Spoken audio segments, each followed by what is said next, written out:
Welcome to the Realm. I'm Scotty Schemmel from Sports Realm.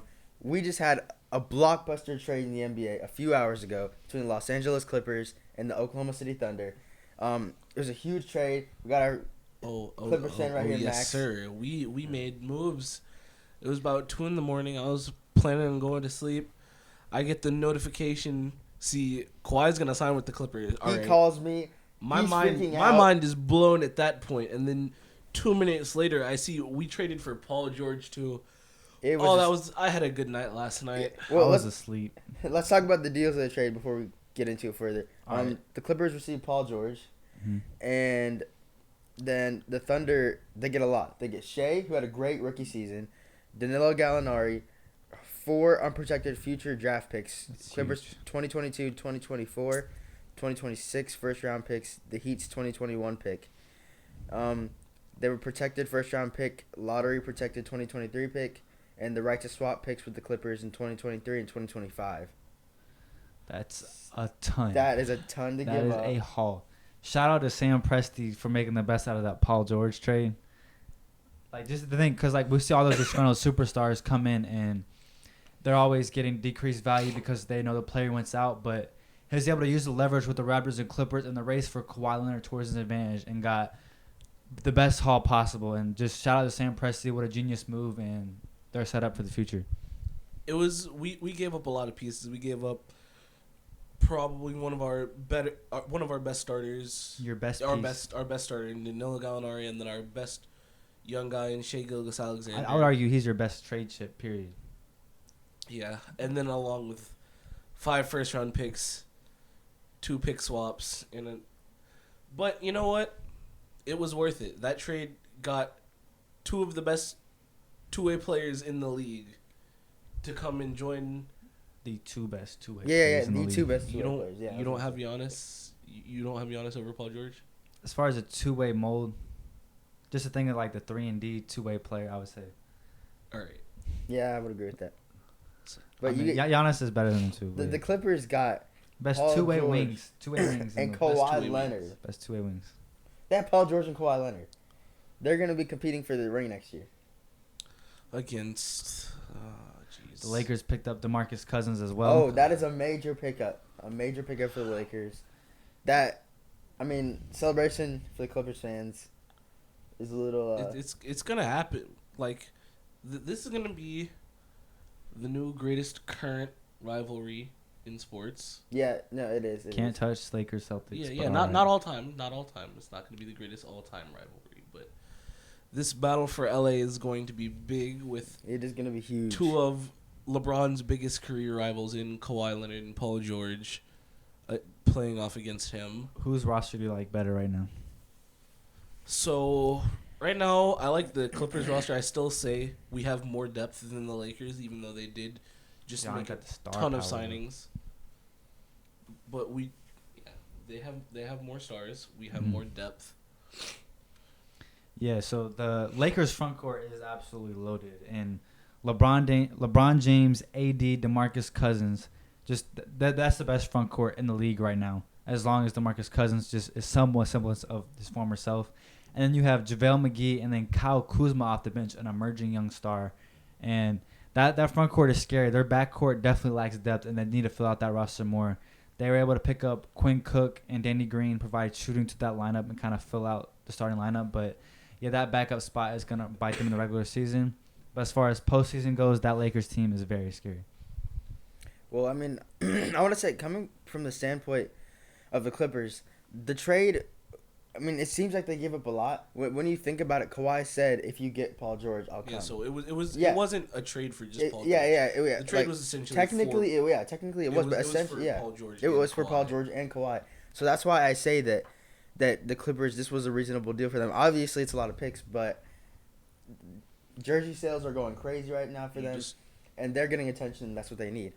Yeah, the Clippers they're on the fringe of having a very, very, very unfortunate offseason in the fact that they set up everything. They made all those trades, getting rid of Tobias Harris and all that, and having that great kind of audition year. They kind of auditioned their pieces to kind of move, and after that, as they auditioned Tobias Harris, shooting an average 21 a game, and they were able to pick up assets at the trade deadline that they were then able to use as part of the trade for Paul George, along with the young stud in Shai Gilgeous-Alexander. So you got to shout out to Jerry West, obviously very decorated front office executive, but from the Thunder's perspective, to go from Westbrook and Paul George losing in 5 yet again in the first round, to be able to recognize that this isn't going to work. Paul George comes to him and says he wants out. And then to me, this is reminiscent of the fact of the Nets-Celtics trade. The Clippers definitely did better than the Nets did. But as far as the recoup back, what the haul back, as far as what the Celtics got and the Thunder got, is very similar. And I think this sets up for a very good run coming up with the Oklahoma City Thunder. Hopefully they don't make the same mistake as Danny Ainge did, as holding on and hoarding those first-round draft picks, but rather using them to bring a star to Oklahoma City. But Sam Presti has also shown he knows how to draft, obviously drafting Serge Ibaka, Kevin Durant, James Harden, Russell Westbrook, 3 MVPs. I think Sam Presti has a good shot to draft another superstar. And if you're a Thunder fan, you shouldn't keep your head down. There's a bright outlook for the future. You guys think Westbrook's getting traded? Oh, if I'm the GM, I was talking about this yesterday. That they need to trade Westbrook. I mean, as much as like how good he is for that city, he needs to be traded for their future. I mean, it shows that them doing this Paul George trade, they're committed to their future, and Paul George is not in it. I'm saying though, unless Westbrook explicitly states he wants to trade, you can't trade him. That I know. Westbrook is all about that loyalty aspect, especially after the Kevin Durant incident. I just don't think the team can turn their back on Westbrook like that. Yeah, after Paul George and then what Kevin Durant did to them. Russ Westbrook, I mean, to me, he is the embodiment of loyalty left in the NBA. A former MVP league winner that was willing to stay and then obviously bring Paul George, but he's shown that he's dedicated to that fan base, and the whole fan base, he has to be all of Oklahoma City Thunder's favorite player.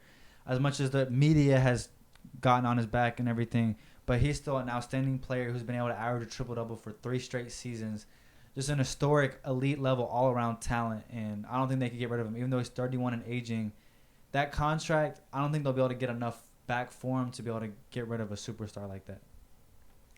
Yeah, well, I mean, a lot of teams would consider that, but I don't know. They might have to keep him because of his loyalty.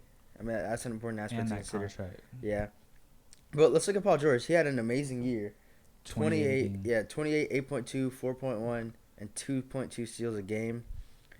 Obviously, it was probably hard for the front office to give up Shai in this trade, but I mean, it was what was necessary to get Kawhi Leonard to come.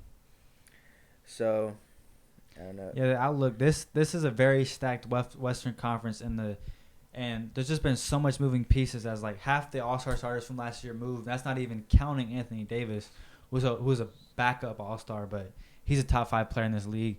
You have the Lakers and the Clippers battling for the top spots in my eyes as far as contention. You cannot count out the Golden State Warriors no matter what you say. They lost Kevin Durant, but they didn't even have him in the finals. They were able to compete head-to-head with Toronto Raptors, even with Klay going out. You have Draymond Green, a former Defensive Player of the Year. Stephen Curry, greatest shooter of all time. Klay Thompson will be back by March, and with his shooting ability, I think he'll be able to come back nearly full strength. And then you have D'Angelo Russell, which allows Steph Curry to run around, and D'Angelo Russell to run the offense while Curry's showing why he's the best off-ball player of all time. So, speaking of other teams in the Western Conference that look like they're going to make moves, you guys got the Jazz as a sleeper team. I personally don't, but all these moves they make in the offseason, they do have people thinking they're going to be a sleeper team. Yeah, they've done well with Mike Conley and Donovan Mitchell. Mike Conley's kind of taking a mentorship role with Donovan Mitchell. Donovan Mitchell's an elite, explosive player. Mike Conley has IQ and skill to be able to combine that in the backcourt.